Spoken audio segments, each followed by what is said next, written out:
Today I'll take you through 20 filmmaking gear I enjoy shooting with and wish I had got sooner. Some of these are low budget while some are on the high side. This is gear I think whether you're a content creator, filmmaker or an aspiring freelancer should know about. All the links and the description. They do support the channel. If you buy using the links, you can take advantage of some of the sales happening between July 8 and 11 on Amazon. So without wasting your time, let's dive into 20 filmmaking accessories I love using.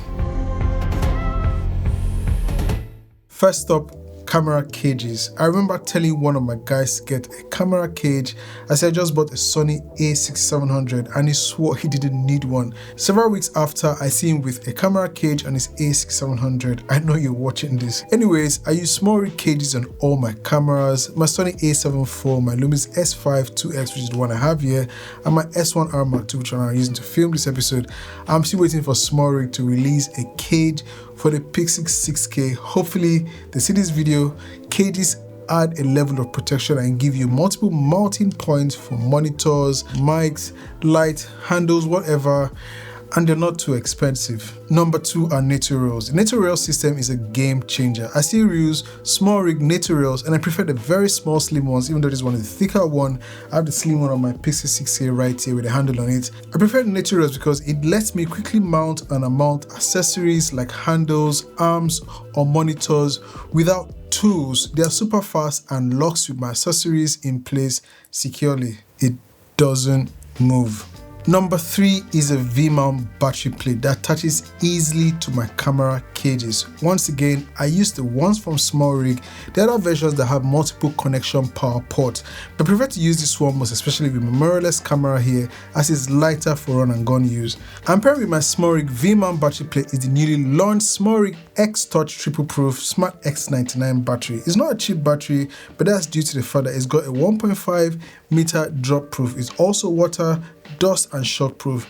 I think this is the most advanced V-mount battery I've ever used. It also has more than enough input and output ports, a 2-inch HD screen that allows readability in sunlight, an 8-second auto power saving mode, TSA certified, and an anti-glare touchscreen. What more can you ask for in a V-mount battery?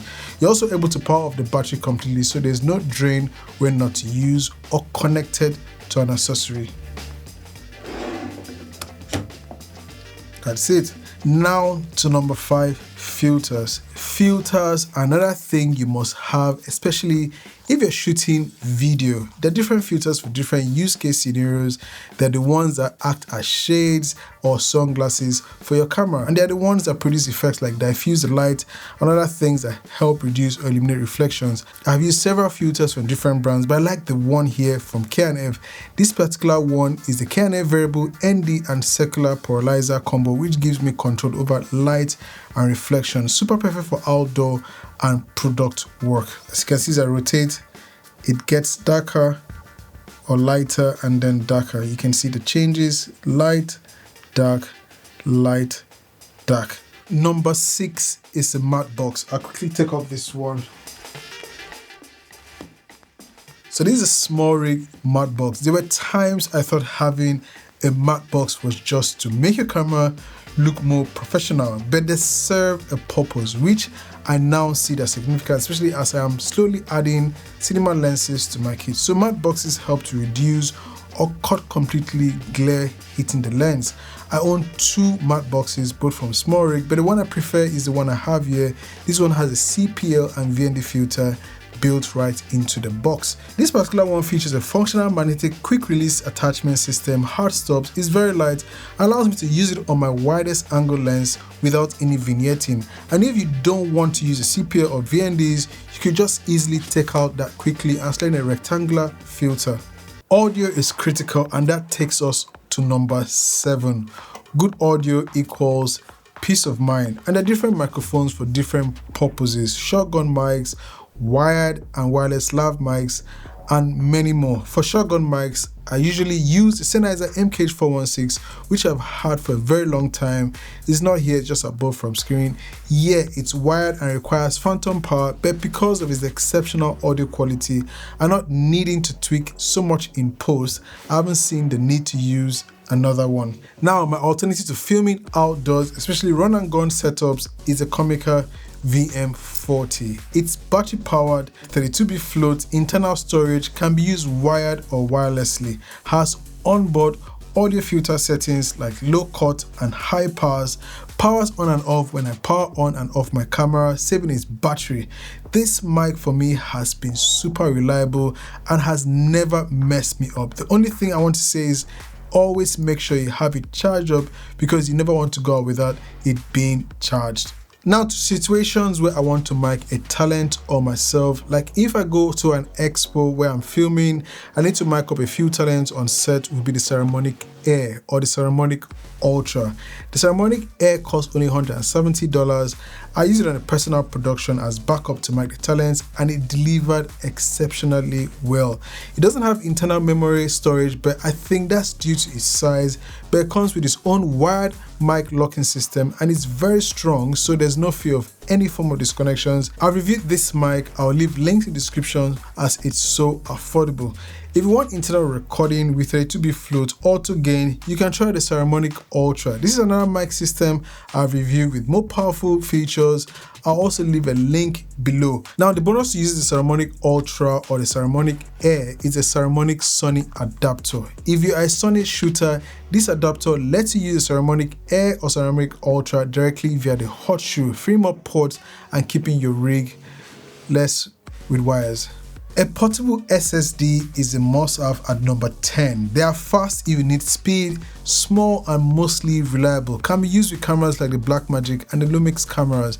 And in addition, I also have this 1TB one from Lexar that I carry all the time as well. And the reason is that I can easily pop it into my phone to capture high-resolution Apple ProRes log footage without the worry of storage space. I also use it on my Lumix cameras as well without any issues. It's so thought out that when I'm out filming, I need my phone to just capture high-res behind-the-scene footage on my phone. This guy has been reliable.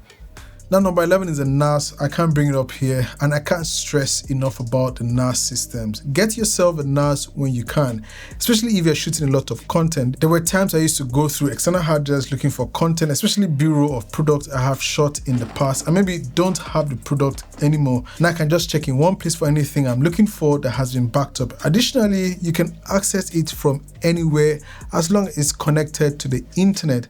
And one of the positives of having a NAS is that you don't have to have all the NAS drives all at once.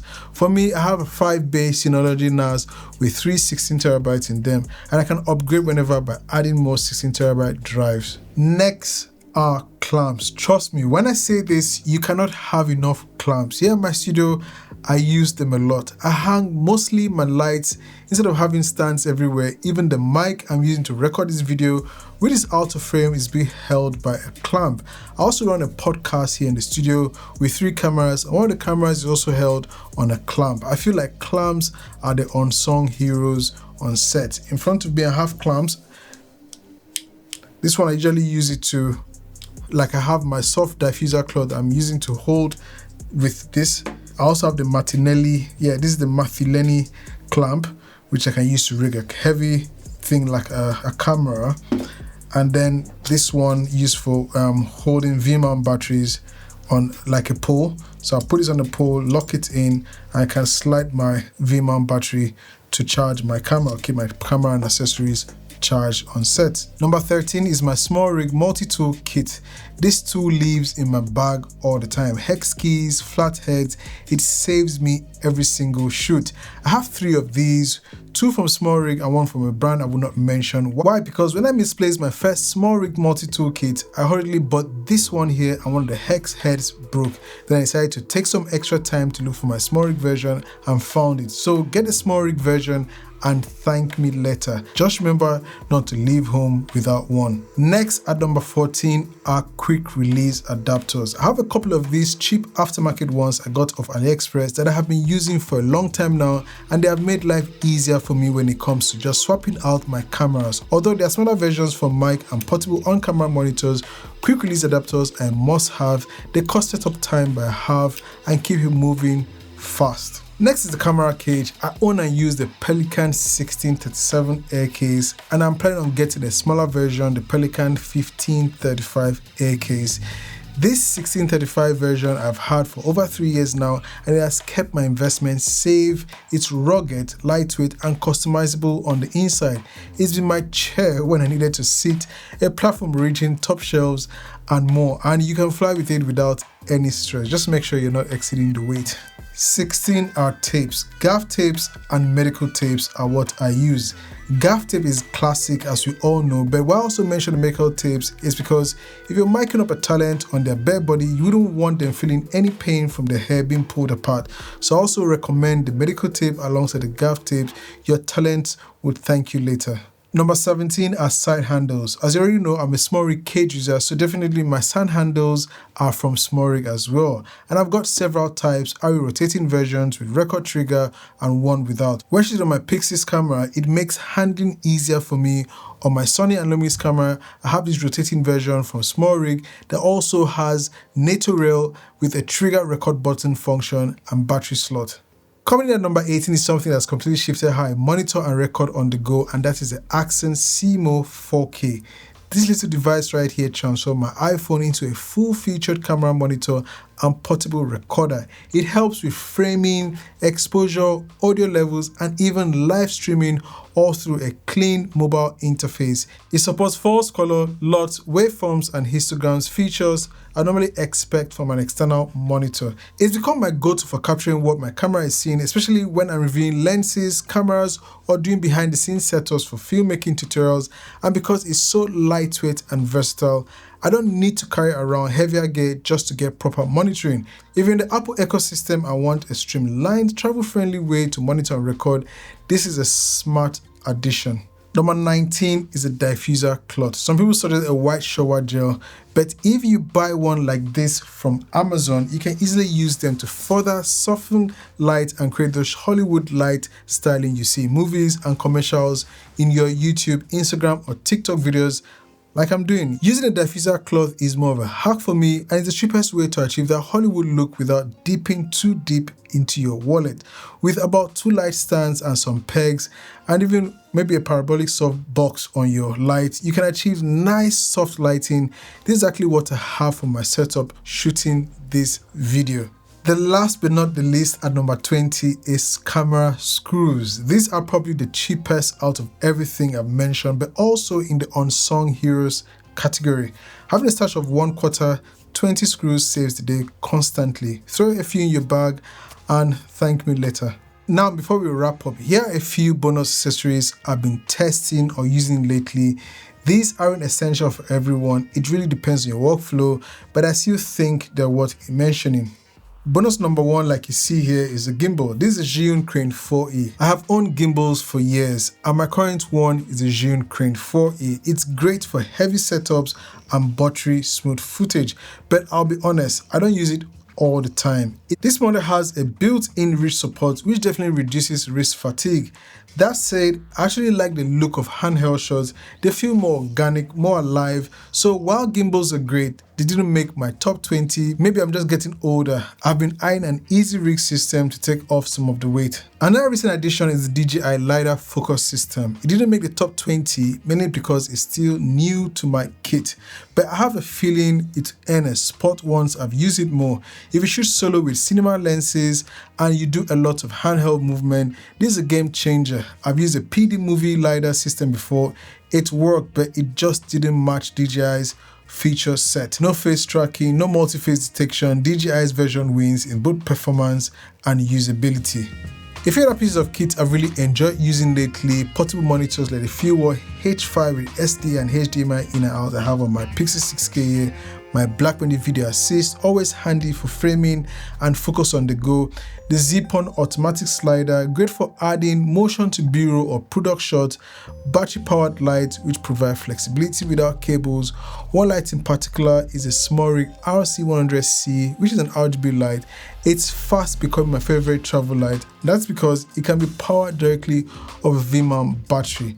It packs a punch. Fans are not as noisy as the RC60C which I had earlier, and it has a wireless app control.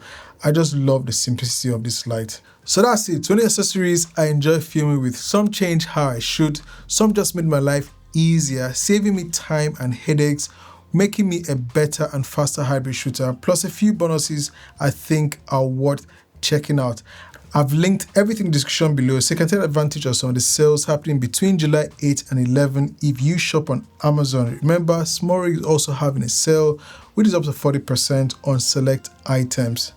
If you got value from this list, give this video a thumbs up, subscribe for more stuff like this, and drop a comment on which accessory you enjoy shooting with, or maybe change your workflow the most. Catch you in the next one. Thanks for watching. It's your Filmmaker. Until next time, peace.